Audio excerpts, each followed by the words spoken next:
Car crash cases, defective products, dangerous drugs, injuries, and abuse. Across the state of Alabama, the attorneys, proudly sponsored by the law firm of Hollis Wright, are here to serve you. Your tough legal questions answered by our experts. The attorneys with Josh Wright from the law firm of Hollis Wright and host David Lamb. Hello and welcome into the attorneys. Thank you so much for spending your Sunday evening with us. For the next half hour, we have a panel of experts ready to take your questions tonight. But for that to take place, you got to get your questions to us. We make that as easy as possible. Call, text, email, that information at the bottom of the screen throughout the evening. Also a reminder, there's an attorney standing by right now to speak with you. So take advantage of that free legal advice that you can get. It's right there, yours for the taking. Would love to hear from you. Heading up our conversation tonight, as he often does, from the firm of Hollis Wright, Josh Wright. Good to see you, sir. Good to see you. Hope you're doing great. Doing well, thank you. You know, we have several firsts for the last several shows that we've done. We've done some first topics, right, and we've had some first guests. We have a father-son tandem tonight, which is going to be awesome. It is. Some good friends of ours from Gadsden, Alabama. Dani Bone, who's with us right now, is going to be on in the second segment. His son, Sam, is going to be on. That's correct. Who is also his law partner. How about that? And then we'll get Dani a little bit at the very end, too, in our third segment. So we're going to do a little tag team back and forth. And this is a unique relationship because he's, of course, better looking than you. But Absolutely. He's gaining the wealth of your knowledge in this area of the law to make him a better lawyer long term. So it's kind of cool to have a father-son tandem. And you don't see that very often in today's world. And so that's got to be really rewarding. It's very rewarding, and you bring his youth into the mix and his new education, and it's really been extremely helpful for our practice and for the clients that we have to come in our office from our county. Dani, tell us just a little bit about your practice in Gadsden and kind of what you guys focus on, and just a little bit about it. Well, we're a small town law firm. We do a lot of different things, anywhere from divorces to wills, probate, etc. And we happen to do a lot of criminal law.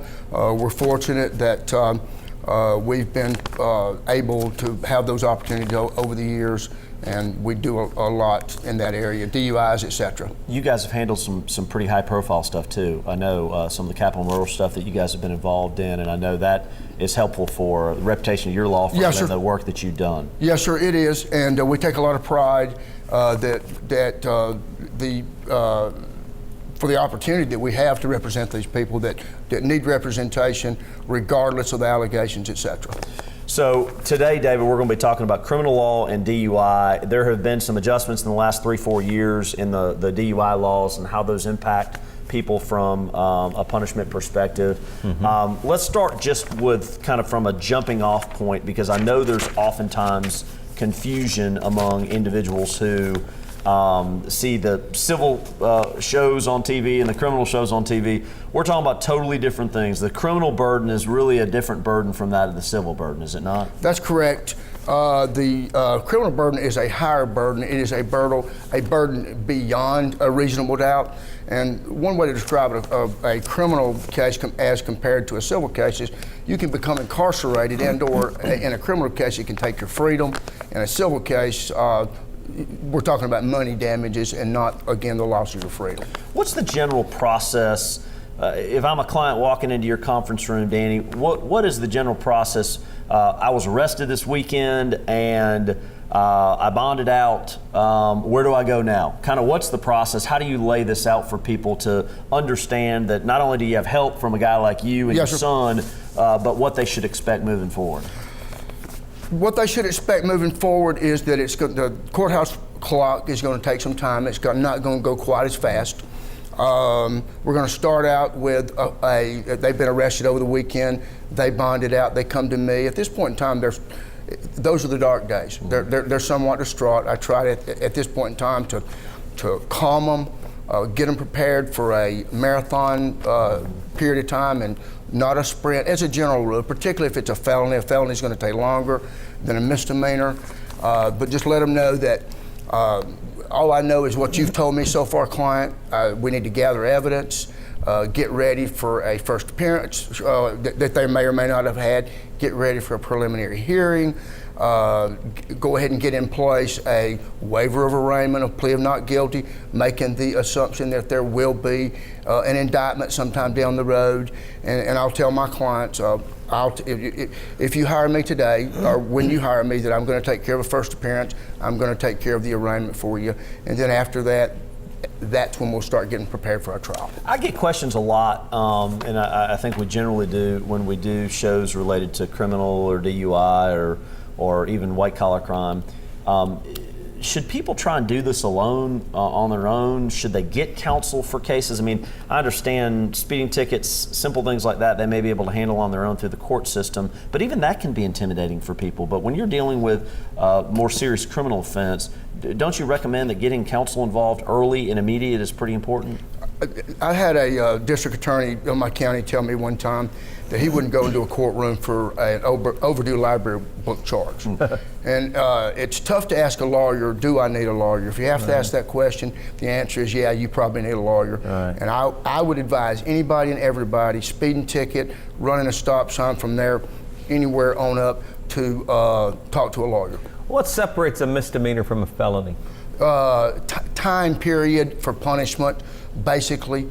A misdemeanor is a crime or alleged crime that has a range of punishment from 0 days and up to 365 days. Okay. And a felony would be a range of punishment from a year and a day on up. It could be capital murder, it could be a capital punishment such as life without and or death.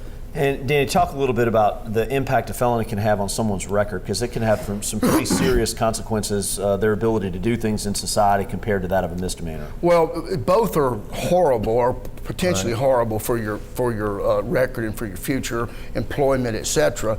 A felony conviction, and or let's just even take it to a DUI conviction, even if it's a misdemeanor, those can have just hundreds of thousands of dollars effect on future career earnings, etc. Right. With a felony, do you have the ability to still vote in your county? No, if you will lose your voting rights if you're convicted of a felony, but after a person has come off their probationary period, there is a process, there's a pardon process. It's not a complete pardon, is the way I understand it, but you can regain your voting rights, and you can possibly even get your gun right, permanent rights back. All right, I know we're getting ready to go to commercial. We're bringing on a more youthful version of Danny here with his son Sam, and super excited to have him on too.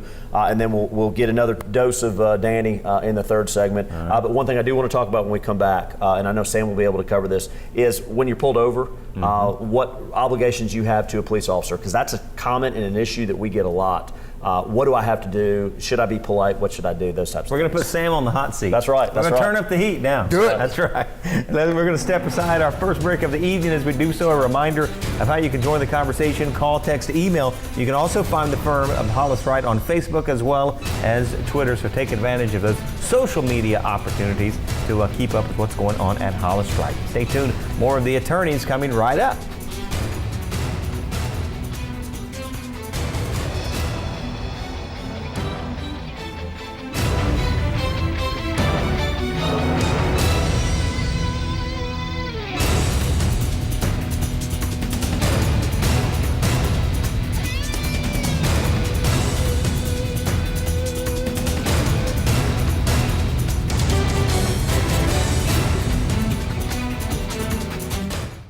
I'm Carter Clay with the law firm of Hollis Wright. Thanks for watching The Attorneys on WVTM 13. Now, we hope you, a friend, or a loved one never need legal counsel for a case. But if you do, the goal of this show is simple: to provide answers and legal counsel when you need it the most. Your call to the show is free, so if you have questions specific to this show or related to other specific legal matters, call, email, or text us to talk with one of our lawyers. You can also follow us on Facebook or Twitter to learn about important legal news that could affect you or your family member. Or simply contact us by going to WVTM13.com and click on the attorney's link. Now, we know your time is valuable, so thank you for spending it with us and for watching The Attorneys right here on WVTM 13.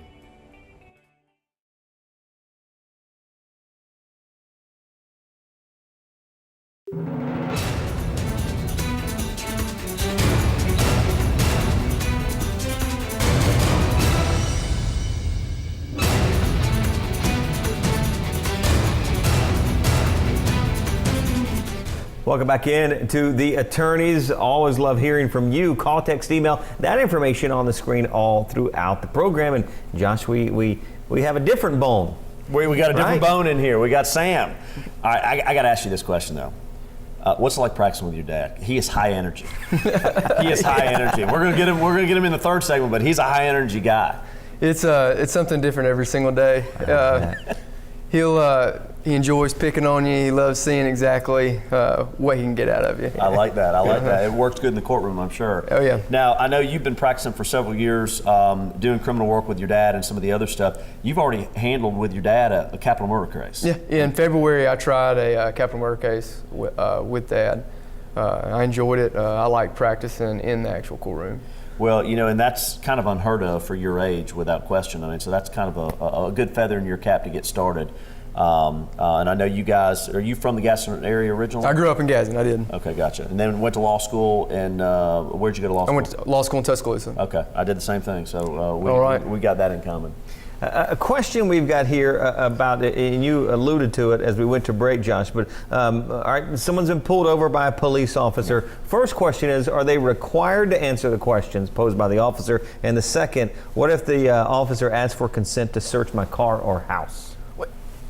Your first question about are you required to ask the questions, a little of it depends on what the question is. You know, if they're asking biographical information, you know, what's your name, do you have your driver's license, do you have your proof of insurance, those have to be answered. That's by statute here in Alabama. Some states, they don't necessarily have that statute, but in Alabama they do. But okay.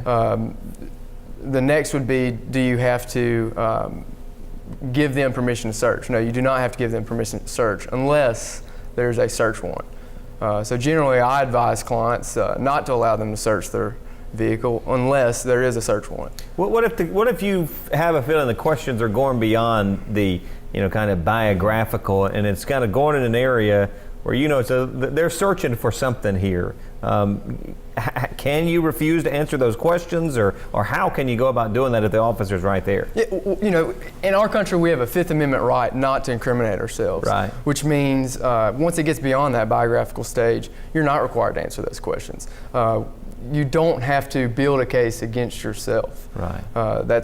That's their job. You have a right to an attorney to be present with you during those questions, and even then, you don't have to answer the questions. Is your recommendation generally to politely decline? I know that's something that is a little easier talked about here than actually being in the heat of the moment. But is it to politely decline? Is it to claim the Fifth Amendment in front of the officer? Or is it just to say, I'm sorry, I'd like to talk with my lawyer? I mean, how do you generally recommend that? You have to be as kind as you possibly can, because once you get to where, if you get pushy with the officer, I think you're going down the wrong path, but you don't need to incriminate yourself, so I guess the best way to do it would be to politely decline. We hear this issue of Miranda rights. We get a lot of questions of my Miranda rights were not read to me. Isn't my conviction going to be thrown out?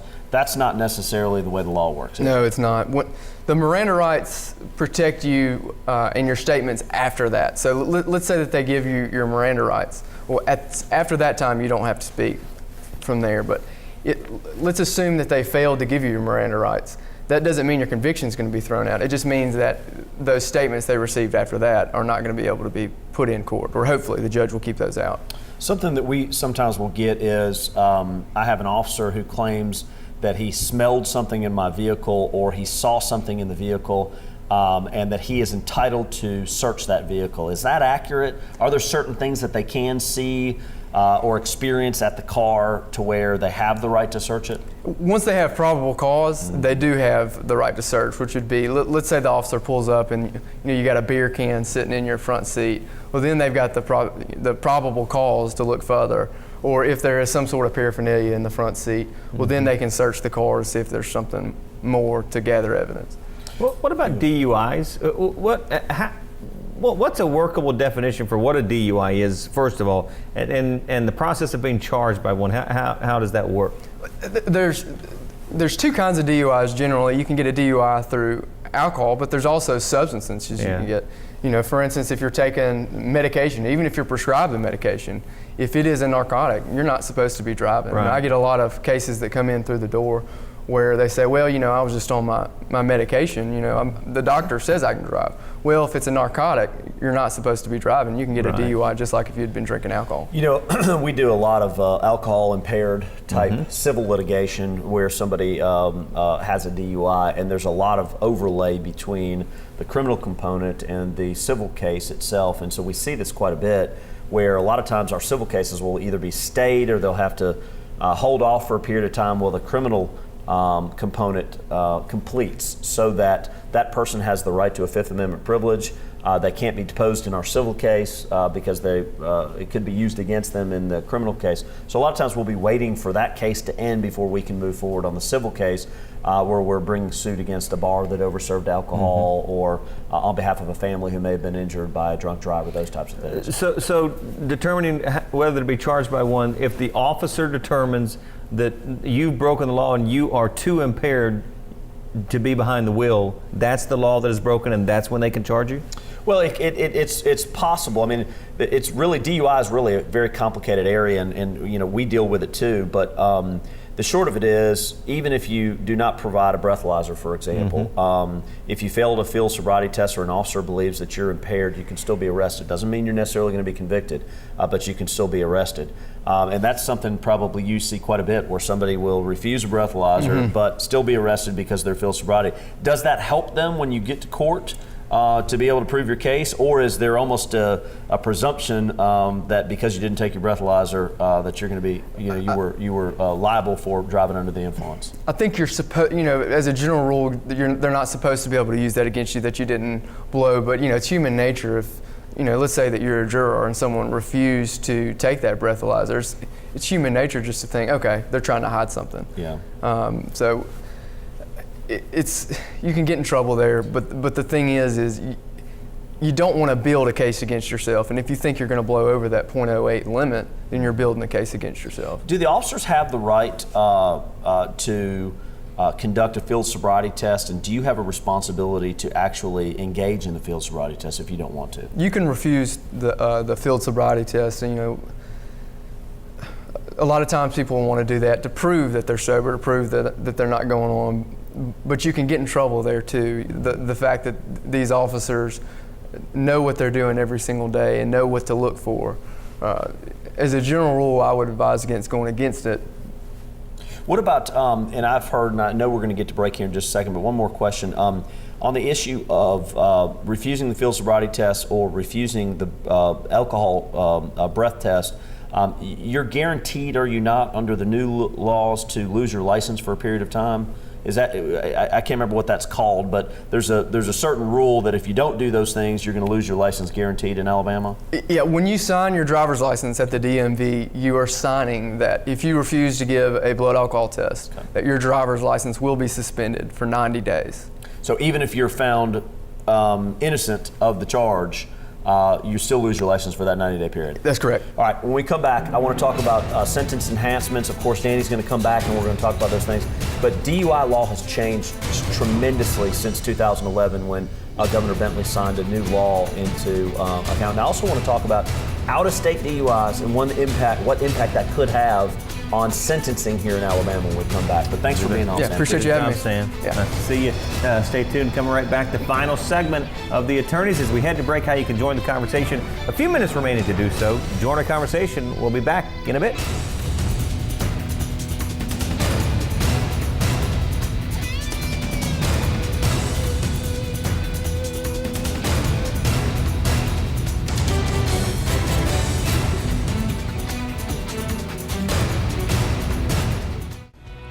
I'm Carter Clay with the law firm of Hollis Wright. When someone whose unreasonable conduct causes an injury to someone else, the law says that person is negligent. So it seems the injured person should receive some type of damages, right? Not always so in Alabama. In tonight's Legal 411, we answer the question, what is contributory negligence and comparative fault? Alabama is one of only 4 states in the nation to withhold damages based on contributory negligence, meaning if you are at fault, even just a little, you cannot be allowed any damages in a case. For example, in a case where a defendant may be 99% at fault for hurting you, If you are found to be 1% at fault, Alabama law says you get nothing. 4 states, Virginia, North Carolina, Maryland, and Alabama, plus the District of Columbia, are the only places in the country where a defendant can completely avoid paying if the injured person is even 1% at fault. This is very different from comparative fault, the measure used in 46 states. There are 2 versions of this system, but both essentially allow money damages based on the percentages. For example, if the injured person was 20% at fault for causing an accident, then the recovery for medical bills and wages is reduced by 20%. Numerous studies across the country show that people who live in comparative fault states believe this system of justice is more fair. Please remember, your call, email, or text to the attorneys is free. All of us at Hollis Wright want to help answer your questions on real issues you face. Remember, a competent lawyer will always respond to every question you send in.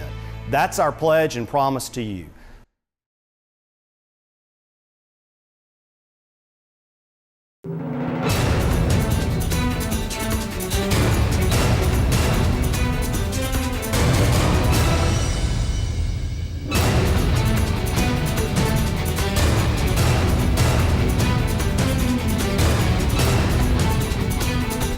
Welcome back into the attorneys. The final segment. Would love to hear from you. Call, text, email. That information displayed at the bottom of the screen. We just had Sam Bone on. Dani is back. Good to see you back. And let's jump right into this. Just a few minutes remaining. How about out-of-state DUIs? Do they count on your record? Yes, they possibly can. A lot of states reciprocate with the state of Alabama, having to do with your driving record. For instance, we have what we call a 5-year look-back period in the state of Alabama for a DUI, and if there's you have a DUI in Tennessee, Georgia, wherever it may be, and you get a DUI in the state of Alabama, let's say that's your second one, which generally is a mandatory 10 days to serve if you're convicted in a county detention center. So yes, those out-of-state DUIs, in fact, can count. Now, Governor Bentley signed into law back in 2011 some sentencing enhancements for DUIs in Alabama to make the teeth, if you will, for sentencing of DUIs a little stronger. Is that being used right now? I mean, what kind of tell me what you're seeing in the marketplace? I'm seeing that the law that went in effect had an interlock system where you blow, and if you blow, it's connected to your vehicle won't crank. If you're a .02 enhancements, also if you blow .15 or over, then your fines and cost theoretically would double in a courtroom. And just truthfully, I have not seen any of those things put into effect as of yet. All right, so they may roll in later. One thing that is accurate, though, is with the new law, the penalties for DUIs have increased a little bit, have they not? Yes, they have. They've increased, and particularly the fines, cost, et cetera. The range of punishment is somewhat the same, except for, again, once you get to a .15 or above. Is there an ability in today's climate to still negotiate down? Let's assume they go hire you. Is there an ability to try and work to negotiate down some of the first-time DUIs, for example, to reckless driving and other things? Because that's a question we get a lot, Dani. Yeah, well, absolutely, and then the answer is no also. There's no lesser included. A reckless driver is not a lesser included offense of a DUI. Now, what instead of a reduction in the charge, our state has, in a lot of counties, a lot of cities, felonies, misdemeanors, whatever they may be, DUIs, there are pretrial diversion type programs for first offenders. And what would happen there is that sometimes even just on a best interest, I may plead guilty to the charge, complete a alcohol education type program that's approved by the state of Alabama and or the county you're in. Basically, don't break any more laws, do as you're supposed to do for a period of time, pay your fines and costs, and then you have the opportunity for that charge to be dismissed, which is very valuable long-term for employment, et cetera. You recommend getting a lawyer involved immediately on DUIs? I recommend getting a lawyer involved immediately having to do with a DUI and or generally any other criminal charge that may come your way. Question I've got, when a police officer comes to your car, when he's pulled you over, call it a Friday night, Saturday night, kind of later. Do they already have access to your criminal record before they even walk up to the car? Yes, they do. They have a system. I have a system called Alicourt, and I can pull up about anybody's criminal history.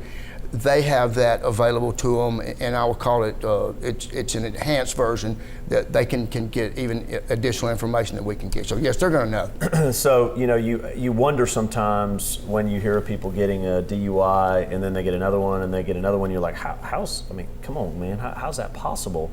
Well, there's a reason. Those people, by the time somebody gets to the car, the police officer gets to the car, he probably already knows whether you have even been convicted of these things in the past. He's probably more a little intense to ask questions that would be relevant towards DUI and ultimately get yourself back in trouble. Right. We just have a couple of minutes remaining, but time enough for a final thought from both of you. And Danny, we'll go with you first. Your final charge and what you want to leave the viewers with tonight. Anytime you were to get pulled over, anytime that you're come in contact with a police officer, almost all police officers have a job just like we do, and they're going to be polite and well-mannered. Not always. You have be courteous to the police officer, and remind yourself at all times that you have the right to remain silent. So therefore, use it. Yeah. Yeah, and what I would say, it's often the way that I end with my final comment, but this area of the law is definitely important to have counsel. I mean, you want guys like Danny and Sam Bone on your team and on your side because, one of the greatest comments I've heard on the show ever was your darkest days are behind you once you get to Danny. Right. And that's exactly right. That's what a lawyer's supposed to do, is to lead, guide, and direct you through the process. The dark days are over. I can work with you to try and help you and assist you and lead, guide, direct you in a way that's going to be something that can change your life from a positive perspective. And so you want lawyers involved, you want counsel involved, and you want them early. And these guys have tried capital murder cases. They know what they're doing. They're great lawyers in the Gadsden area and probably handle cases all over the state. So contact us. We'll get you in touch with them. Appreciate it. Thanks so much for being with us. We're out of time, but great job tonight. Appreciate Sam and Danny, you, Josh, as well, being with us as well. We're out of time. Stepping aside. We'll see you next week, though. Thanks so much for joining us, and we'll see you next time right here on The Attorneys. Thanks for watching The Attorneys, sponsored by the law firm of Hollis Wright.